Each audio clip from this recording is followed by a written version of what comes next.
સુરતના Udhna railway station પર દિવાળી અને બિહારની ચૂંટણીના સંયુક્ત અસર જોઈ શકાય છે। ઉત્તર પ્રદેશ, બિહાર, ઝારખંડ અને ઓડિશા માટે મુસાફરોની મોટી ભીડ જોવા મળી। રવિવારે ઉધના જયનગર અંત્યોદય એક્સપ્રેસમાં 4000થી વધુ મુસાફરો ચડ્યા, જ્યારે ઉધના થાવરા તાપ્તીગંગા અને અન્ય 8 ખાસ ટ્રેનોમાં 12000થી વધુ મુસાફરો યાત્રા માટે રવાના થયા।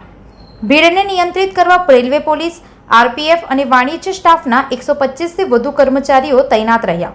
મુસાફરોને હોલ્ડિંગ વિસ્તારમાં રાખી કતારબદ્ધ રીતે ટ્રેનમાં ચડાવવાની વ્યવસ્થા કરવામાં આવી હતી। તહેવાર અને ચૂંટણીને કારણે મુસાફરોની સંખ્યા પહેલા કરતાં નોંધપાત્ર વધેલી હોવાનું રેલવે તંત્રએ જણાવ્યું હતું। સુરતથી ચેતન તરી સાથે અભિપ્રાય ન્યૂઝ, વડોદરા। વધુ સમાચાર જોવા માટે અમારી યુટ્યુબ ચેનલને સબસ્ક્રાઇબ કરો અને જોડાયેલા રહો ફેસબુક, ઇન્સ્ટાગ્રામ અને ટ્વિટર પર।